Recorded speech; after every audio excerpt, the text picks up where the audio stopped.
चलो मैं तुम्हारा विला देखना चाहती हूं। इनफैक्ट मैं ही नहीं, हम सब लोग देखना चाहते हैं। शनाया ने सभी के बीच आकर कहा। अरे शनाया, ऐसी कोई बात नहीं है। मैंने कहा ना कि गौतम मजाक कर रहा था। ऐसी कोई भी बात नहीं है। और तुम भी ना। ये बात सुनते ही शनाया एक टक गौतम की आंखों में देखने लगी। ठीक है, तुम्हारा विला न सही, मेरा मतलब जो है नहीं वो देखने नहीं जा सकते, लेकिन मेरा विला देखने तो तुम चल ही सकती हो ना। शनाया ने अवनी के पास आकर कहा। शनाया की बदली हुई आवाज और चेहरे पर मुस्कान देखकर गौतम और अवनी सोच में पड़ गए, क्योंकि थोड़ी देर पहले ही शनाया का चेहरा गुस्से में लाल था। ठीक है, तुम्हारा विला न सही, मेरा मतलब जो है ही नहीं वो देखने तो जा नहीं सकते, लेकिन मेरा विला तो देखने तुम चल ही सकती हो ना। शनाया ने अवनी के पास आकर कहा। शनाया की बदली हुई आवाज और चेहरे पर मुस्कान देखकर गौतम और अवनी सोच में पड़ गए, क्योंकि थोड़ी देर पहले ही शनाया का चेहरा गुस्से में लाल था। शनाया की बात सुनकर अवनी कुछ कह नहीं पाती, वो गौतम को देखने लगती है। ओ कम ऑन दादी साहब, आप क्या कहते हो, हम सब लोग ही चलते हैं।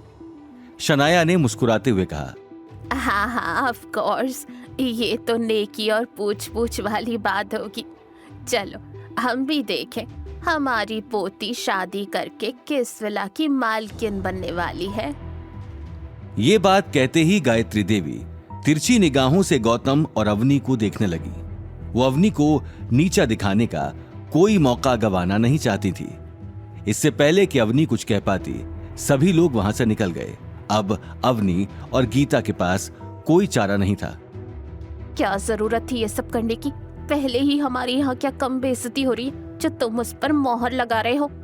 गीता ने गौतम से गुस्से में कहा और बिना गौतम का जवाब सुने ही वहां से निकल गई। देखते ही देखते सभी लोग अलग अलग कारों में जोधपुर की सबसे हाई सोसाइटी आशियाना अमरबाग में जाने के लिए निकल गए। आशियाना अमरबाग में जोधपुर के सबसे महंगे विला और घर थे। शहर के बड़े बड़े लोग वहां रहते थे। शनाया इस सोसाइटी का नाम सुनते ही दीवानी हो चुकी थी, क्योंकि वो पहले भी विला को देखने आ चुकी थी। कुछ ही देर में सभी लोग आशियाना अमरबाग पहुंच गए। सोसाइटी देखते ही गीता की आंखें फटी की फटी रह गईं। उसे अपनी आंखों पर यकीन नहीं हो रहा था, लेकिन जब वो सभी लोग विला के सामने पहुंचे तो गीता के साथ साथ सभी के पैरों तले जमीन खिसक गई। सामने एक शानदार विला था जो किसी महल से कम नहीं लग रहा था। गायत्री देवी विला को देखते ही टेढ़ी नजरों से अवनी को देखने लगी। वाह सिद्धार्थ, हम सच में शादी के बाद यहीं रहने वाले हैं। मुझे बहुत पसंद है। चलो जल्दी से चाबी मंगवाते हैं, मैं आज एक बार विला अंदर से देखना चाहती हूं। शनाया ने बिना सिद्धार्थ को देखे कहा।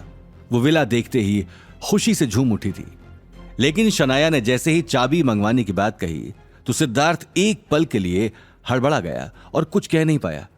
क्या हुआ सिद्धार्थ, चाबी मंगवाओ ना, सबको विला अंदर से देखना है। शनाया ने सिद्धार्थ के पास जाकर कहा। वो बेबी, मैं तुम्हें बताना ही भूल गया कि चाबी तो दरअसल ताऊ जी के पास रहती है, क्योंकि वो ही विला की देखभाल करते हैं ना। मुझे याद ही नहीं रहा, नहीं तो मैं ले लेता। Sorry baby. सिद्धार्थ ने धीमी आवाज में जवाब दिया। यह बात सुनते ही शनाया चुप हो गई। उसकी शक्ल में जो रौनक थी वो एक ही झटके में गायब हो चुकी थी। सभी लोगों की नजरें सिद्धार्थ और शनाया पर ही टिकी थी। कोई बात नहीं शनाया बेटा, हमने विला बाहर से तो देख ही लिया है। जब सिद्धार्थ चाबी ले आएगा तब अंदर से भी देख लेंगे। वैसे भी बाहर से देखकर ही पता लगाया जा सकता है कि विला अंदर से कितना खूबसूरत होगा। हाँ दादी साहब, आपने बिल्कुल ठीक कहा। और वैसे भी मैं सोच ही रही थी कि अब इतना दूर आई हैं तो अवनी का विला भी देख लेते हैं, जो गौतम जीजा सा ने उसे गिफ्ट दिया है। ये विला नहीं तो अवनी का विला ही सही। ये बात कहते हुए शनाया अवनी और गौतम के सामने जाकर खड़ी हो गई। अवनी ये बात सुनते ही हड़बड़ा गई। वो सोच भी नहीं सकती थी कि शनाया के दिमाग में इतनी बड़ी प्लानिंग चल रही थी। अवनी हड़बड़ाते हुए गौतम को देखने लगी।